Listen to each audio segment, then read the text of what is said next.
Hello and welcome to some more Star Citizen News Extra. I thought I'd start off October with this video that's a collection of answers to FAQs and some rumours, some pieces of news and some updates to stuff. CitizenCon's at the end of the month, so let's start with some CitizenCon rumours and updates. CitizenCon's theme this year is exploring new worlds, and unlike CitizenCons before, it's an all-day interactive event from 12 PM UTC at the Capitol Theatre in Frankfurt. There's going to be various stalls, devs, speakers, and more to visit there and listen to during the day, and later in the evening there is going to be a presentation which a lot of us are looking forward to.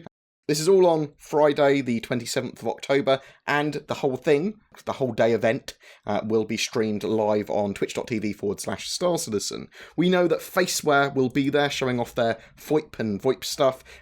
More information about their tech and products should be given there as well. We literally have no idea what's going to be shown at the presentation though. Traditionally it's Squadron 42 stuff at CitizenCon, but it's been stated by CIG that nothing is confirmed for exactly what they're showing us. Well, they've given nothing official anyway.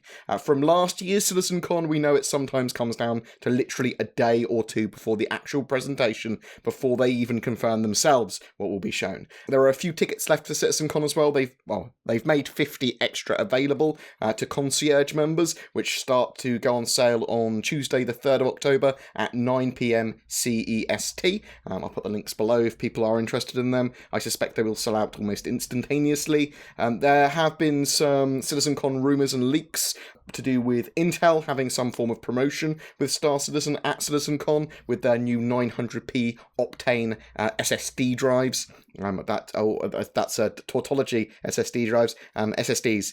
Random stabs in the dark at possibly what this could be are the drives might come with a Star Citizen package and the previously unseen Saber Raven. Something like that. That's the sort of thinking that we're going for at the moment. We don't know. The drives themselves are said to be optimized for Star Citizen, but that could just be marketing speak or just kind of saying it's generally good for high-end gaming. And they come in 240 gig and 480 gig flavors. I'll link all the tech specs below because they are blazingly fast drives. There will be some form of ship sale during CitizenCon with various limited ships coming back on offer again. There may be some packages that will save big spender backers more money too, and there's the expectation of a concept sale of some type as well.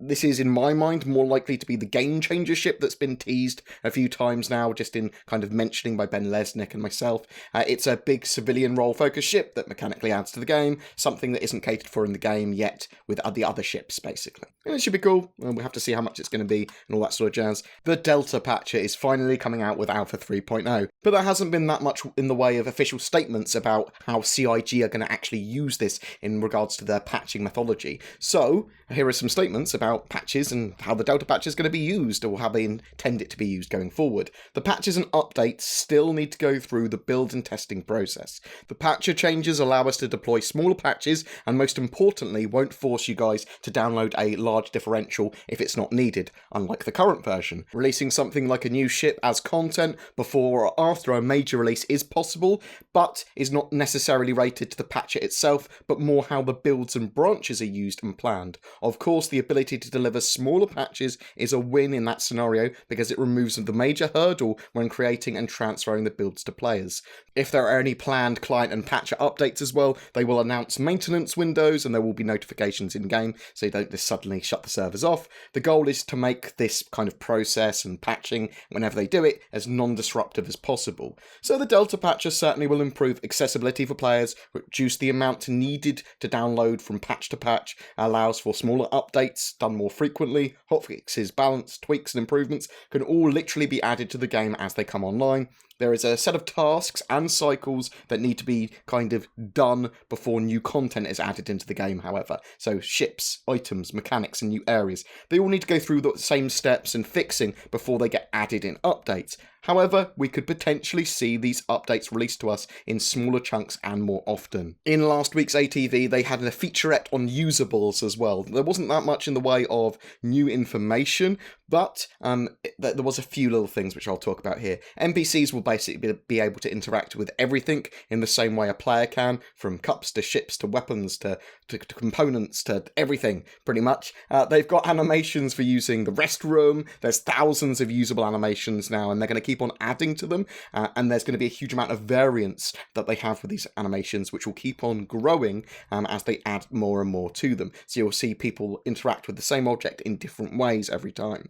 NPCs will sit and fidget, but also be able to interact with items and might notice players all at the same time contextually. They have smoothed out animation snapping, and angles and distances from items are always considered when you try and pick them up and is someone else using them. So some items might have different uses as well. Some might be able to be destroyed, and that will change the uses that you have with them, and some will operate differently based on if someone else is using them or where you're using it from, such as a bench. You can sit in the middle of the bench, or you can sit at the ends of a bench, or sit on the table even, with different animations. All of this will help make the verse more immersive, realistic and detailed. I'll drop a link to the full featurette down below. Buyback tokens are being refreshed on the 6th of October. Basically every 3 months you're allowed to buy back a ship that you've previously melted or smashed into store credit using store credit. So this buyback feature doesn't allow you to store tokens.